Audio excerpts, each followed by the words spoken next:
Oh, little man. What's going on, everyone? Nick here from Little Man Yugioh. I'm going to stop calling myself straight out of Compton because my name's Nick, and we're going to keep it at that. We keep the dueling book names separate. I hope everyone is having an amazing day so far. Did you guys miss me? Because I missed you guys. I was out on vacation for about a week and a half now.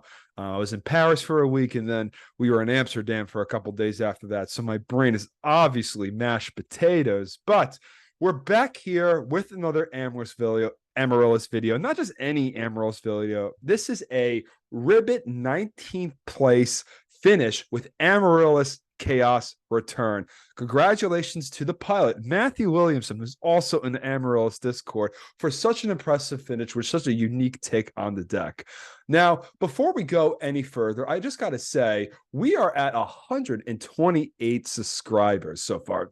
Thank you so much for the love. And obviously, thank you so much for Sam and Matt. They're going to be on the channel a little bit more because they're fucking awesome. Like, they're my teammates, they're my buddies, they're my boys. And boys get to be on other boys' channels. So congratulations to Kazarski for getting second place of the RBET. He's an absolute animal, so he's absolutely deserving of that.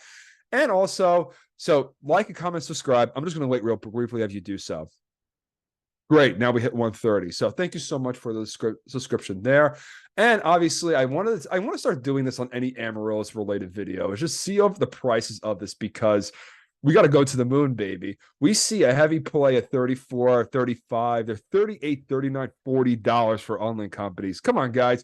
These are rookie numbers. We need to pump these up to the 60s, the 70s. There will be a day when this God card right here will hit triple digits and we'll all be rich. Now, back to the actual content here, right? So we had a 19th place finish from Matthew Williamson. Again, congrats to him.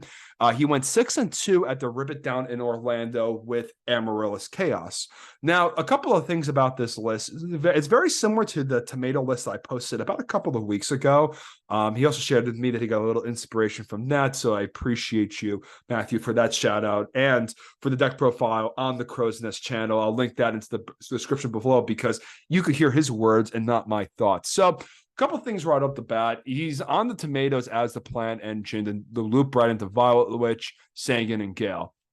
Perfect, man. Like I've been liking Gale a lot in terms of like these kind of lists because you have the brain control cards, the Mark of the Rose cards, especially in the Blackwing matchup, and you're able to special summon under a hidden armory, which is important because you're able to like nuke a Black Rose on that turn, drop an Armor Master, whatever you need to do there. The other spicy thing is that there's a Chaos Sorcerer in the main deck, which I was watching this guy's round H match, and he was going back and forth with Diva Hero, and Diva Hero is like a 50-50 matchup with this deck. And I saw this man just casually drop a Chaos Sorcerer, and my mouth dropped to the effing floor, man. He was banishing shit left and right. And I have a couple of replays here where I'm kind of playing this deck out. So this card was amazing. So good for him on this one. Cyber Valley, interesting choice. Obviously, you have the Dandy tokens, you have floaters, you have the brain control cards. Interesting tech that he did incorporate into his build over here. Going to go over the performance of that. He's on 42 cards overall, double wing blast instead of the triple, and then return from the different dimension. After some conversation with him, he shared with me that the return itself won him a crap ton of games, at least 4 to 6 games were just won by just flipping this Yu-Gi-Oh card right here. I haven't had the opportunity to flip it on anybody, but it's a very interesting concept for add this into the deck, especially as a last turn push when you're at least trying to get everything going. And there's definitely moments where you feel like you run out of gas a little bit and you just bring all the puppies back and just, rave on them per se. Extra deck, obviously the Armor Master in the inclusion, Arcanite Magician also with the Gale to pair with the Lila and the Violet Witch. Violet Witch is a spellcaster. This is a beautiful ultimate rare, and I own one, so please buy these out right now so you get a nice copy and I have more money. Please. Tempest Magician still there. Armor Master, awesome. RDA in the extra, interesting, and obviously Dark End, stuff like that. The side deck, DD Crow, double side drop, Sirocco for the Blackwing matchup, Dust Tornadoes for the Blackwing matchup, Bottomless for the Blackwing matchup. He was not fucking around with this, that's for sure. Barrio on the side as always because, listen, they sided the Soul Roses and DD Crows. I think they're cute. And we dropped this sucker at end phase. Pulling the rug, interesting choice, especially since like all of our matchups against these type of pulling the rug decks are usually pretty good. Starlight Road. I've been really warming up to this card. I used to think this card is balls ass terrible because every good player plays around it, but when you play the deck enough, you find that the only reason why you lose is because you got Mirror Force or Torrential or whatever that. And this card just says no to all those cards. You're allowed to be as ignorant as you want and just get a free Stardust onto the board. And so Floodgate of Choice, Skill Drain. Skill Drain's insane. This card is so good. Has a lot of draw power, 42 cards in the deck, and I have a couple of replays for you guys because I had to test the sauce out myself, right? So our first game is Alvarado XXOX, and this homeboy over here is playing Chrysia Swarm. So we open up a pretty asshat hand. We mill 3, we get the dandy tokens, beautiful. He draws, he fires recharge, draws 2, mills 2, activates charge. This is the light sworn start that everyone wants. That's what they all want. He heavy storms the 1 back row. It's the most value MST was ever going to get. Decides to not kill Delilah. So he ends up milling 6 on the end phase here. Putting himself up to, and I was really keeping a track on Fairy because like you kind of know their entire hand because they beckoning light you or whatever. And it seems like they're pretty much the standard the James Arc list that topped a couple of months ago. But with Chrysia Swarm, it's like it sucks. It just sucks, but that's okay. So we end up going to get this free pop off the Lila. He gets back Chrysia back in Soul Purity, meaning that he's going to set up his grave. Normal summon the Plague Spreader, Yugioh over, get the Lumina Boomina, and we're able to discard this Amaryllis out, pitch for Plague, make the Catastor before the Archlord comes down. He gets Herald back, which this is a foresight on me. I thought he was literally going to summon and then make an 8-star, but he can't because he's on the Christia, which is fine. But that's why we got Catastor. And this dude's at work playing Yu-Gi-Oh! Like, come on, man. Come on. You gotta get your mind in the game. So he takes 800 there and decides to crash the Chrysias there. Goes forth. We summon Trooper. We mill a bunch more. We just get more Amaryllises in the graveyard. We're rotating out, doing all the fun stuff that the deck normally does. Puts Purity of Light back, summons Jane, and tries to attack over everything. He really holds this orange light for quite some time. I go for the Catastor. He summons. We just torrential over. The reason why I torrential here, just to give you guys because he had if I didn't do that, he was going to put 4 fairies in graveyard and then drop Chrissy again. I could not handle Chrissy again. So that's why we torrentialed at that moment right there. So now he's setting our orange light in. We're not playing with it. So we're just going to sit there and then chill. And then after that, we summon over and we attack directly for game, pushing brilliantly through this Chrysia deck. Chrysia Swarm, what a balls-ass deck. This deck sucks. All right. Go a second, then there's a goddamn Chaos Sorcerer in the hand. So we summon the Card Trooper. We hit Light and Dark, which is amazing.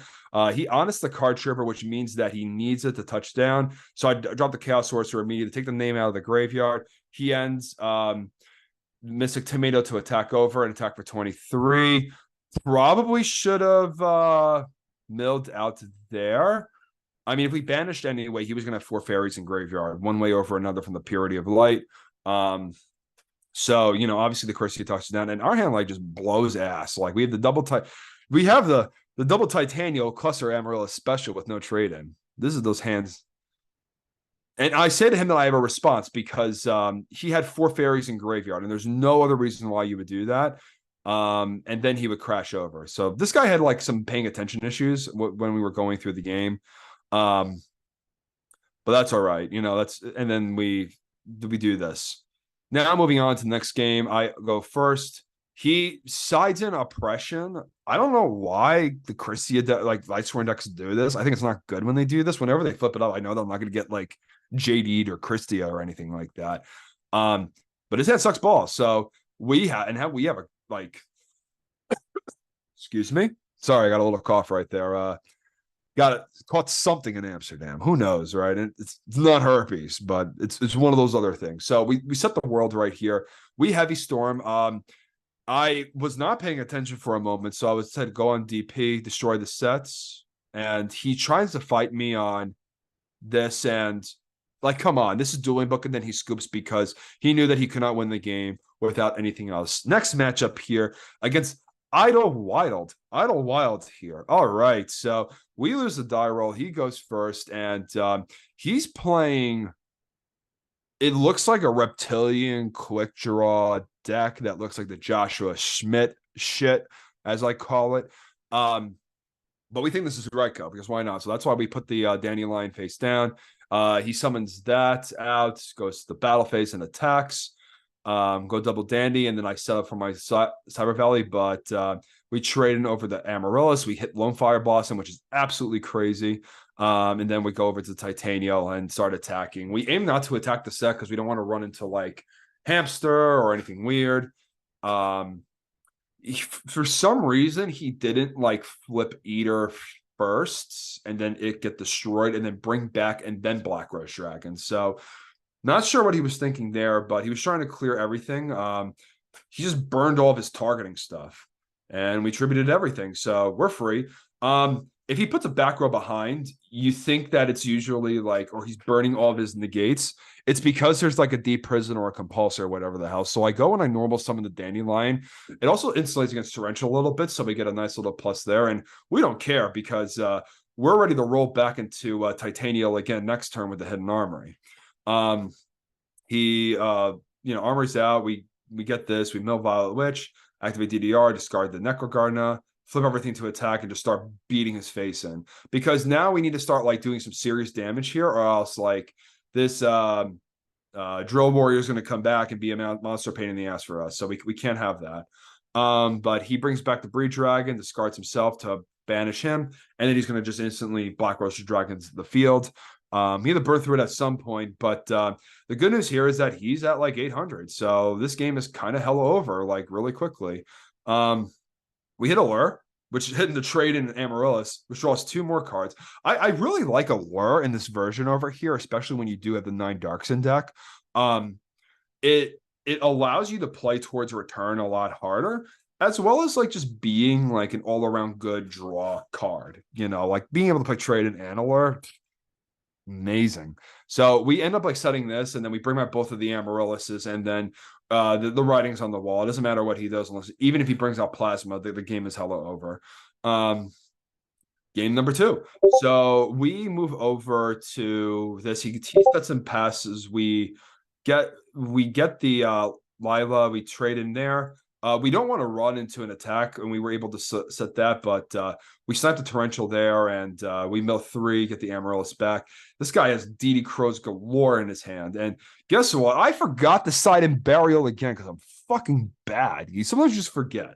Sometimes when you're just like, when you're winning so hard, you just forget that. But like, we needed to give him a chance because we were top in burial, then whatever. He draws another DD Crow. He's not able to like really do anything. So we're just sitting here and chilling. And the Breeze Dragon cannot get over the mighty defensive power of Necrogardener right there. So we're partying though. So we Lone Fire out, fill the graveyard with a couple more plants, punch that thing's face in. We have what's this called face down? Skill Drain. So we go to flip it preemptively to make sure that it doesn't trade for the Snowman Eater. And this skill drain is literally going to carry us for the remainder of the game. The Allure for the DD Crow. I like that little thing piece too. And I guess that's why it's good to play DD Crow in this type of deck, because you do have Allure to banish it. He DD Crow'd again. He got rid of the Plague. So then we go full aggro. We go to attack. He fires a Doomsday. And I'm like, what is going on? And we have our friend Sam watching. Hi, Sam. Sam's going to watch me destroy this guy. All right, Neos Alias attacks. We take the 1300. Switch everything to defense. We in great fashion hit fucking Amaryllis on the top of Hidden Armory. Who loves that feeling? Like and subscribe if you love that feeling. If you play the deck and you know that happens, like and subscribe. Wonderful. All right. Okay, so attacking over with Alias, double dandy, and we draw Pulling the Rug. This card sucks. We don't need this card. I don't know why I started it in. I'm bum as fuck, but we need to find ways to stop like the Breed Dragon, Black Rose, like a block Kaya. So it has its points or purpose or whatever.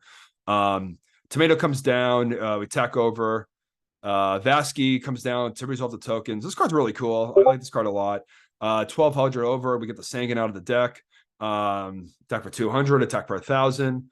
He has triple Kai's in hand. He ain't playing the game, baby. And he flips Future Fusion, which does squat diddly against Skill Drain. So we're just pounding him in for damage. So we got to rush him before zero comes down. And even if zero comes down, Card Trooper and Sangan do trade really well with it. We were going to hit Amaryllis once again, and it was Gonzo from there. And we were going to draw Chaos Sorcerer. Wonderful, beautiful. And the last match, not really a match, but just a game. It was a game that was supposed to be a match. This is a very cool deck because I almost fucking lost to it. But also, I also want to show off like the resiliency of this deck. Homeboy here, you see, that's right. You see Ojama cards in this guy's hand. So he was summoning Ojama shit, and I'm just like, whatever, man. But we open pretty broken too. We have the Allure, we have the Charge, we have the Hidden Armory, we have all gas cards, right? We normal summon, we alert over, we banish the Tomato, we set the Sangan to play around the set Raiko. He flips over Ojama Blue, and I'm like, Spaghetti-O. Creature swaps, fine, go ahead, take the Sangan. Summon Summoner Monk, get the both these cards out of the graveyard. Hits Ojama Blue. Ojama Blue is able to get you two. Ojama Country, symbols of heritage. So this is symbols of heritage, of duty. Send one normal monster from your graveyard, your control to the graveyard, then target one monster from either graveyard and special summon it. I was to yesterday's year when I was playing this game. Yesterday's years old when I learned that this thing could summon out of both graveyards. So quite remarkable here. And this is like a crazy game one. He makes the Arcanine, well, he makes the Power Tool, and then Ojama Countries discards to revive the dude. Discards Ojama Magic. Ojama Magic gets him a +2, which is really, really cool. And all that stuff. And then we synchro, he makes the Android and passes. So that's like a very big board. But we attack over the Sangan, grab the Lone Fire Blossom, and in the main phase 2, we just pop the country, set that and pass. And then he draws, I dust shoot him. I take the he's like racism because it's the black one out of it. And it's, I mean, the black one is the ugliest one, but it's not because it's black. No, the real reason is that like we already have these two out of the deck. I'm assuming that he plays 2 of each. So it just didn't really matter whether it was yellow or black at that point, but whatever, right? Heritage is out, and he summons Titanium, and I'm like, oh shit, I'm gonna lose this game because the worst thing about this getting deck is getting Titanium. So we're taking like a beating here. Like we go down to 2000, and you know, what are you gonna do? We go Lone Fire out. We try to summon Titania. We summon the Chaos Sorcerer. To keep in mind, too, with Ojama Country, when there's an Ojama monster on the field, the attack and defense of everything on the field is switched. Even ironically, Amaryllis comes out at 2200 defense. Ojama Amaryllis coming soon? Who knows, baby? Who knows? But anyways, so we're bowling over the synchros, right? Completely fine. And then he brain controls out. We have to negate that, or else he's getting a 2-for-1 there. And we decide the Wing Blast, hoping that like he just lets it come back to the top because we have to trade it in the hand. And then he brings back another one, and we trade it out. We tried to trade with the Chaos Sorcerer with that, which is fine. We summon Vile Witch when we attack. So we were grinding through this game. He takes 100. He gets more shit out of his deck. He's just spinning the deck over and over again, which is honestly remarkable in these simplified game states. Trade-in comes down again. Vile Witch comes, and then he does the same thing. He brings it back. And then we draw Foolish. So another like interesting thing I've been seeing in the Amaryllis Discord is them cutting Foolish Burial, but I will say that there are like matches or games that you would play where you're 20 cards, 25 cards deep into your deck, and you just do not see Amaryllis. And that happens more often than not, right? So having instant access to that, as well as access to Dandelion or Plague Spider or anything like that, I don't think you could cut Foolish. And regardless of what build you decide to go, I think it's an instant staple. As we see here, we really needed like these cards, because what happens is that with this plant deck, it could only push like 6,000 damage on its own, and then the Amaryllis could take care of the rest. So very important thing to keep in mind. And then we just bum rush him. We're just trying to attack, deal as much damage as we can. See on the Armor Master, Foolish Burial out the Amaryllis, and then bring it back. He tops Symbols of Duty again. This card was absolutely outrageous. And then he goes to do this big brain prey where he giant trinates it back. As if he's giant truding premature burial in goat format, and just like bringing back Titania again, and then running my shit over. So taking 800 into taking 1,000. So we're down to the wire here. But we set Dandelion, we bring it back, beefy, and he's just bringing out these little Ojamas, which is like kind of crazy. So we're able to get the Dandelions back. We get MST, which is kind of useful because we get out the symbols of duty on attack or even Ojama country to keep our tokens. So that's pretty cool. He just decides not to attack. I don't know why. And then we top Heavy Storm right here. So we MST the Book of Moon there. We Heavy Storm the field. We switch Amaryllis to attack, and then we attack in, and that's enough damage to be able to win the game. So absolutely crazy back and forth game. And then he just decides to quit on us because his Ojama cat deck did not do what he was supposed to do. So that is the list. Again, congratulations to Matthew. I played it, or there's definitely something here that I think is worthwhile. I think that there's value in I didn't find this card too good, Cyber Valley. He even said that it was not that great himself, so definitely see some value in cutting it there. The double hidden armory sometimes felt like they're like the whole point of the deck, and I'm personally so reliant on these snatch deal cards just like randomly winning me the game that if I don't see them enough anymore, it's like it feels like we're weakening the deck a little bit. And also I'm a big like advocate of triple wing boss in this deck. It just feels like it needs a little bit more defense, but overall this deck was really cool. He's no slash, absolutely fantastic player. Massive congratulations over to Matthew. He definitely has something there. Return is the stones. So with that, please like, comment, and subscribe for more Yu-Gi-Oh! Retro, everything related content, and I'll see you all later on. Peace. Have a great day. Bye.